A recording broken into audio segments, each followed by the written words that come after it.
नमस्कार, आप हल्ला बोल टीवी देख रहे हैं। मेरा नाम समीर हाशमी है। देखिए, तेजस्वी यादव राज्यसभा जाएंगे और उनकी पत्नी राजश्री अब राघोपुर की विधायक बनेंगी। पूरी बात फाइनल हो चुकी है। पूरे मामले को समझेंगे विस्तार से हल्ला बोल टीवी के संपादक दीपक शर्मा से। देखिए, सब कुछ फाइनल हो गया है और सहयोगी पार्टियों से बातचीत भी हो गई जी।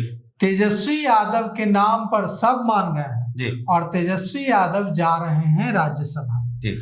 तेजस्वी यादव ने दूसरी पार्टियों में भी कुछ विधायकों के समर्थन का जुगाड़ कर लिया है जी। जो तेजस्वी यादव के नाम पर क्रॉस वोटिंग करके तेजस्वी यादव को वोट देने के लिए तैयार हो गए और इस तरह से आरजेडी का फायदा हो जाएगा। तेजस्वी यादव चले जाएंगे राज्यसभा में एक सीट मिल जाएगी और यहाँ राघोपुर की जो सीट खाली होगी तेजस्वी यादव की, उस सीट पर उनकी पत्नी राजश्री चुनाव लड़ेंगी उपचुनाव में और वे विधायक बनेंगी। राजश्री लड़ेंगी राघोपुर से, तेजस्वी यादव कैंपेन करेंगे, तो यह माना जा सकता है कि वे चुनाव जीत सकते हैं।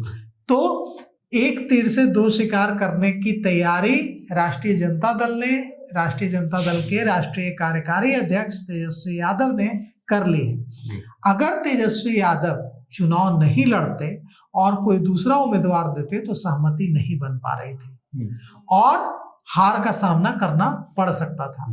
लेकिन तेजस्वी यादव के नाम पर कांग्रेस भी, लेफ्ट भी, AIMIM भी सब ने समर्थन देने का वादा कर दिया है। तेजस्वी यादव को कहा गया है कि अगर आप कैंडिडेट होंगे तो हम समर्थन करेंगे।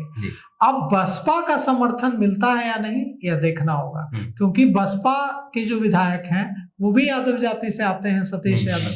तो कुल मिलाकर के और कुछ विधायक हैं जो यादव जाति से आते हैं, वो भी दूसरी पार्टियों के, उन्होंने भरोसा दिलाया है तेजस्वी यादव को कि अगर तेजस्वी यादव चुनाव लड़ेंगे तो वे क्रॉस वोटिंग करके उनको सपोर्ट करेंगे। यानी कि जदयू और भाजपा भी समर्थन करेगा।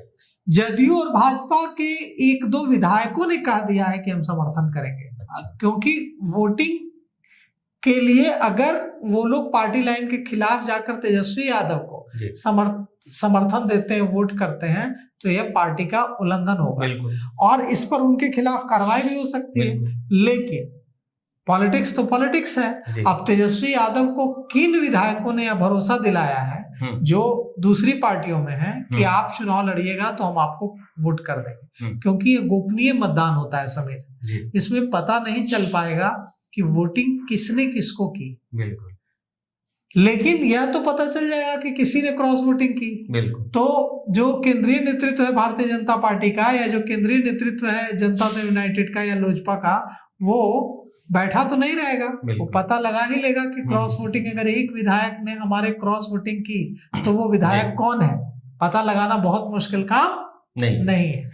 तो अगर मान लीजिए कि ना भी क्रॉस वोटिंग कराने में सफल नहीं होते हैं तेजस्वी यादव, फिर भी अगर बसपा के विधायक, कम्युनिस्ट पार्टी के विधायक, AIMIM के विधायक, कांग्रेस के विधायक सब एक साथ आ जाएं तो एक सीट निकल सकती है और तेजस्वी यादव राज्यसभा पहुंच सकता है। तो राज्यसभा की सीट बड़ी कीमती होती है, कोई भी पार्टी इसको खोना नहीं चाहती। तो तेजस्वी यादव जा रहे हैं राज्यसभा। ऐसी बातें एकदम राष्ट्रीय जनता दल के जो रणनीतिकार हैं उन लोगों ने पूरी स्ट्रेटजी रच दी है, क्योंकि पहले ही कहा कि हिना साहब को लड़ाएंगे। शहाबुद्दीन की जो पत्नी है हिना साहब, उनके राज्यसभा चुनाव लड़ने की चर्चा थी। भाई वीरेंद्र ने मांग भी कर दी थी। लगा था कि इस पर असदुद्दीन ओवैसी मान जाएंगे, लेकिन असदुद्दीन ओवैसी नहीं माने। असदुद्दीन ओवैसी का मैसेज लेकर अख्तरुल इमान जो AIMIM के प्रदेश अध्यक्ष हैं वो मिलने पहुंच गए तेजस्वी यादव से। तेजस्वी यादव और अख्तरुल इमान के बीच मीटिंग होती है, गोपनीय मीटिंग, सीक्रेट मीटिंग, कुछ भी फाइनल नहीं हो पाता है। अख्तरुल इमान कहते हैं कि आप हमें समर्थन कर दीजिए, AIMIM के किसी नेता को हम राज्यसभा भेज देंगे। आप क्यों नहीं त्याग कर सकते हैं, हमें हमेशा सैक्रिफाइस क्यों करें। बात बनती नहीं देख करके राजद के रणनीतिकारों ने एक नया चक्कर चलाया कि तेजस्वी यादव ही लड़ जाए तो क्या दिक्कत है। इस पर सब राजी हो गए, विपक्ष की पार्टियां राजी हो गई कि ठीक है तेजस्वी यादव जाए राज्यसभा। यहां पर एक और बड़ा सवाल है कि अगर तेजस्वी यादव राज्यसभा जाते हैं तो यहाँ विपक्ष का नेता फिर कौन होगा, बिल्कुल ये एक बड़ा सवाल है। जी पहली बार चुनाव लड़कर अगर जीत कर भी आएंगी राजश्री तो विपक्ष का नेता बनेंगी, ये थोड़ा मुश्किल लगता है। तो अगर तेजस्वी यादव चले जाते हैं राज्यसभा तो लीडर ऑफ अपोजिशन की कुर्सी खाली होगी। बिल्कुल लीडर ऑफ अपोजिशन का पद बेहद महत्वपूर्ण होता है, कैबिनेट मंत्री का दर्जा होता है लीडर ऑफ अपोजिशन को, नेता प्रतिपक्ष को। कैबिनेट मंत्री की सुविधाएं होती हैं जी। कई तरह के अधिकार होते हैं। तो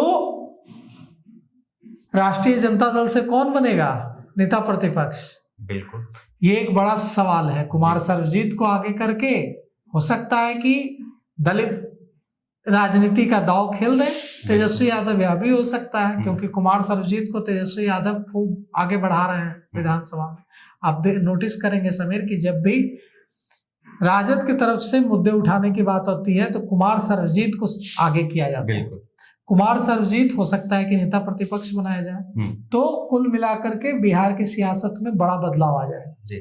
तेजस्वी यादव दिल्ली शिफ्ट हो जाएंगे और यहाँ उनकी पत्नी राजश्री राघोपुर से चुनाव लड़कर विधायक बन जाएंगे अगर चुनाव जीतती है तो। और नेता प्रतिपक्ष कुमार सर्वजीत हो सकते हैं या कोई और भी हो सकता है। अब देखिए ये इस तेजस्वी यादव ने जो यह दांव खेला है इसमें वे कितना सफल होते हैं 16 मार्च को यह पता चल जाएगा।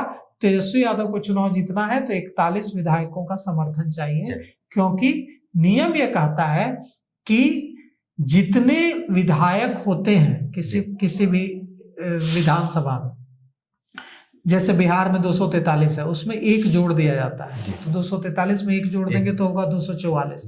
और जितनी राज्यसभा सीटों का चुनाव होना होता है उससे डिवाइड कर दिया जाता है। तो 5 सीटों पर चुनाव होना है तो 244 को 5 से डिवाइड करने पर 40.5 होता है, मतलब 41। तो 41 विधायकों का जुगाड़ कर पाएंगे तेजस्वी यादव, जा पाएंगे राज्यसभा? आपको क्या लगता है? देखिए 16 मार्च को पता चलेगा। बिल्कुल, देखिए तेजस्वी यादव ने गणित बैठा लिया है। अब देखना यह है कि 16 मार्च तक क्या तेजस्वी यादव राज्यसभा जा पाते हैं। अब उनकी पत्नी राजश्री वहां से यानी कि राघोपुर से चुनाव लड़ेंगी और विधायक वो बन पाती है। सबसे बड़ा सवाल यह है, आपका क्या कुछ प्रतिक्रिया इस पे कमेंट बॉक्स में जरूर हमसे साझा कीजिएगा। बहुत बहुत धन्यवाद।